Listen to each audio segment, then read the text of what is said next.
So, Dark Knight Rises. Saw it. 3 o'clock in the morning. Obscure movie. Perhaps you've heard of it. Yeah, maybe before.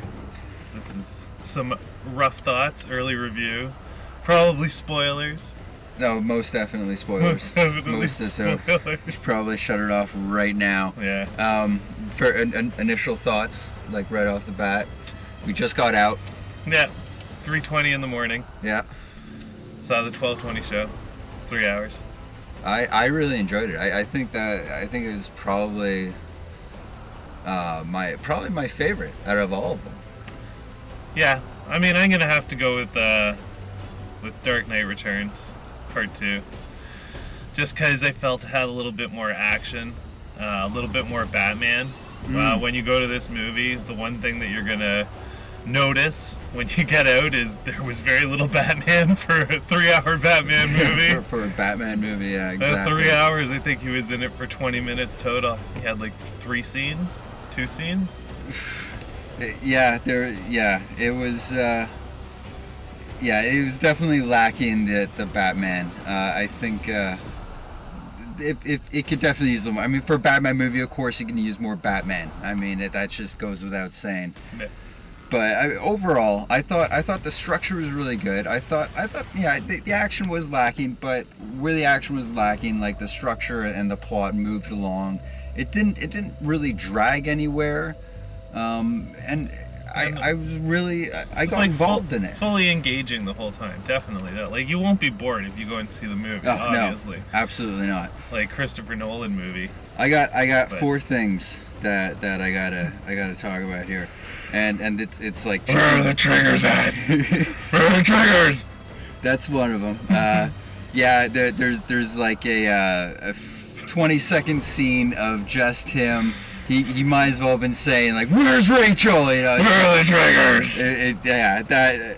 The audience was kind of chuckling at that, because really you got to put that in there. Yeah. You have to put that in there. Excellent. Right at the start of the movie. I mean, this is totally nitpicking, but you got to do this. Right at the start of the movie, a huge spoiler, there was a plane that was being dragged by another plane, and the bigger plane, I mean, that smaller plane, it would have acted like an anchor, and it would have just taken both those planes right down. So I mean, right there. I mean, I used to be a pilot, so I mean, I kind of know yes, not a movie for your physicists. Yeah. So you're gonna sit there and argue the physics. The other, you fall 30 feet with a rope tied around your waist and no slack. It's gonna cut you in half. Yeah, that's the other thing. There was like 3 times he did that with the broken back to begin with. Back, yeah. There's another nitpicking thing when Bane initially went in to take control of the stock market. When he then left, all of a sudden there were 2 motorcycles that they busted out of the building. I didn't see him go in with the motorcycles. No, they did kind of come out of nowhere. Yeah, so I don't know where they came from. He was a strategist, though. He had the motorcycles in the vault from like a week before. I guess so. It was part of his plan. I guess so. Because that was his whole thing. Is like every time like something started going wrong and people were like, "Oh, what's going on?" He'd be like, "This is part of the plan." Yeah, he did always have a solution to whatever situation came up. Yes, he's a strategist. Another thing that I thought where they were going with it, and turned out they went in a completely different direction. But there was this one environmentalist person who ran like this environmentalist foundation. I thought. And I'm not really into the comic book, so I don't really know the characters. But I thought she was going to be like Poison Ivy. Yeah, but like, she. Well, I mean, here's the thing: like, huge Batman comic book fan, and they had her actually turn out. Big, huge spoiler on this one. They had her turn out to be Talia at the end, which falls in line with the whole Ra's al Ghul, like, because that's his whole thing. He wants society to be brought back to its original state. He wants, the environment to take over. He thinks humans are like a parasited disease on the earth. And so like her being an environmentalist and kind of studying that stuff, like, it made sense from like the comic book perspective, I think. Fair enough. I had no idea. I don't know. I mean, I was just like grabbing at straws saying, well, is she gonna be Poison Ivy? Because she's the environmentalist, and I know Poison Ivy was an environmentalist of some kind. Yeah. The last thing that I want to talk about. Hang on, no, wait a okay. second. Poison Ivy, like, I'm gonna say, like, the whole thing about Christopher Nolan's, like, Batman movies is he tried to stay away from the more kind of comic booky ones, like the more comic booky Batman villains. And the ones that were slightly comic booky, he tried to bring them down to earth a little bit. Like, there was no Mr. Freeze, there was no Poison Ivy, there weren't these ones with the extreme powers. It was all the very, very normal Batman villains. Like, I could have seen Penguin being in it, totally, because he's just a normal guy. Whereas, like I say, Mr. Freeze, he doesn't fit in the whole kind of thing. And for that, like, if you're a comic book fan, then one of the things you know about Bane is that he gets his strength from Venom and stuff like that. And they left that out of the movie as well, which I thought was good because it's too comic booky for the real life feel that they're going for. I'm kind of glad overall that they didn't throw in a gazillion villains that you have to deal with. I mean, I think that they had a plan and they had a structure. These are the good guys, and these are the bad guys, and you know, these are the good guys that ended up being the bad guys. But you know, it wasn't like all of a sudden out of left field there's this new guy that's coming in, and Batman's got to deal with this guy now for whatever reason.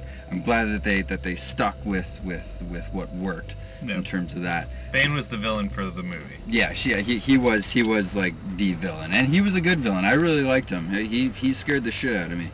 The last thing that I want to talk about. He sounded like Sean Connery talking through a respirator the entire time. Yeah, this is Sean Connery, and I'm going to take over your city. I kind of actually picked up like an old man accent from him, you know, and they're like, is he drunk? You know, is he like an old drunk man that's just got like a beef with everything? Oh, so he almost had that whole Plinkett thing going on. Oh yeah. Anybody want a pizza roll? Subscribe to my video and like my Facebook page. You won't destroy the city. Yeah. The last thing I want to talk about is this is kind of a big thing for me actually, was the passage of time.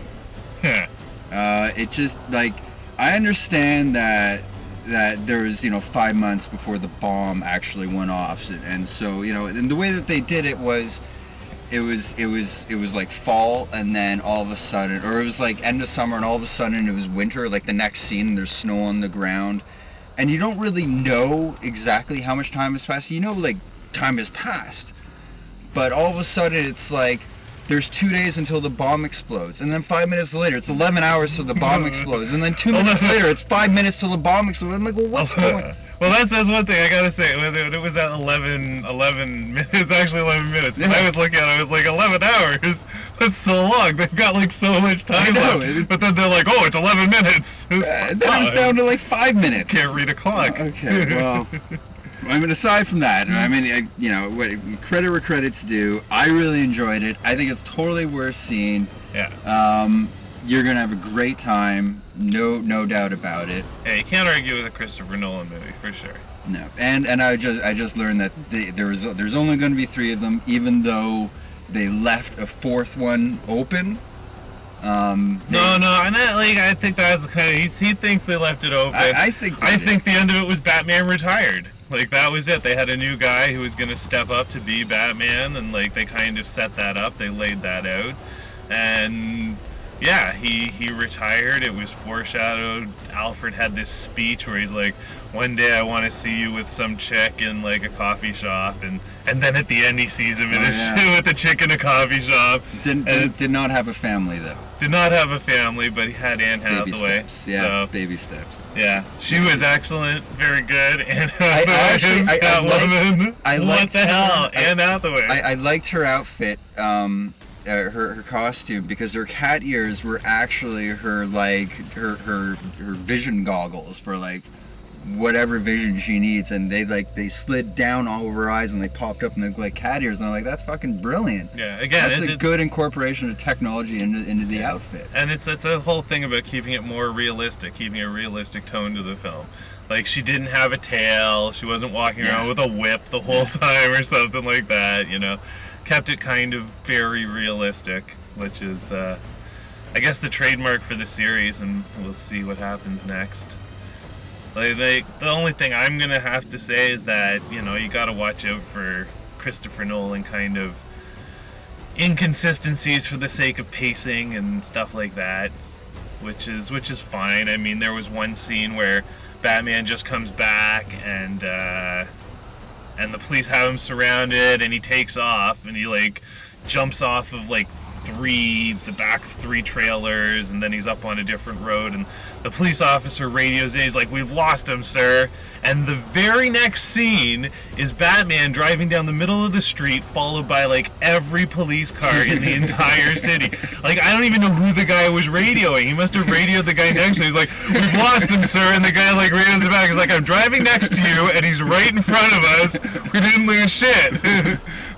Like, you know, I didn't pick up on that, but you totally picked up on that. That's I don't know. Christopher Nolan has a knack for that stuff, where it's just like his movies are convenient. Like, it's about convenience, and I think, you know, that's kind of one of the things that Avengers had going with it. It's like the movie's engaging, the action's engaging, so you don't need to stop and really think about, oh, was that guy on the left side or was that guy on the right side? Doesn't really matter. It's not the point of the story. No. Like, the point of the story is the story. Unlike some movies that you go and see these days, where the point of the story is to see stuff blow up. And it was a good story. And it was a good story, you know? What can you do? So, I don't know, would you see it? Absolutely. Hey, we already saw it, so would you see it again? I might end up having to go with my girlfriend, but yeah, no, for sure. I think I'll check it out in IMAX, maybe. Yeah, that's a good idea. Check it out in IMAX. I'm glad that they didn't do this in 3D. Props to you, Christopher Nolan, for holding out on that and not being like, oh, I've got to cash in so I can catch up to Avengers in the box office and shit like that. You know, just put the movie out, put out the best quality that you possibly can, and don't worry about gimmicks. And, like, that's something to say for his whole series. I mean, I'm interested to see what he'll do next. Batman 4. Batman 4? There's no Batman 4. Superman's coming out. Superman, I got no interest. Superman, I'll go see that to have a review so I can say that Superman hogs all the powers and it's not fair. Yeah. But they need to do a Batman Superman movie. And it'll be like, where's the kryptonite? Where's the kryptonite?